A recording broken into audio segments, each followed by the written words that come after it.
కట్టు. ఎలా ఉన్నాయి? చాలా బాగుందండి. ఇంత ఖరీదైన చీర నా పుట్టింటోళ్ళు కూడా పెట్టలేదండి. నీ పుట్టింటోళ్ళ ప్రస్తావన వద్దు. ముక్కు మీద గుద్దారంటే బ్లడ్ పడుద్ది. ఏంటే నీ పుట్టింటోళ్ళ గొప్పతనం? పెళ్ళైన కొత్తలో ఇంటికి నేను వస్తే కట్టుకోవడానికి లింగి కూడా పక్కింటోళ్ళని తీసుకొచ్చి ఇచ్చారే. 1,00,000 బూతులు తిట్టినా మొగుడేనే. అవునండి, మీరు మందు తాగుతారన్న మాటే గాని మీ మనసు వెన్నపూసండి. మరి ఏమనుకుంటున్నావే?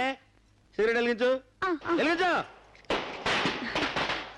అవును, కానీ ఇవన్నీ కొనడానికి డబ్బెలా వచ్చిందండి? ఏంటే డబ్బు ఎక్కడి నుంచి వచ్చిందని నన్ను అడుగుతున్నావా? ఎక్కడి నుంచి వచ్చినాయి, ఎలా వచ్చినాయి లత్కూరు ప్రశ్నలు. పెళ్ళాలు మొగుళ్ళని అడగకూడదే. మేము సంపాదించి పడేస్తే కుక్క బిస్కెట్లు అందుకున్నట్టు లెట్టెక్కడ అందుకోవాలి. ఓకే? ఏంటి కుక్క? ఓహో, కామెడీ చేస్తున్నావా?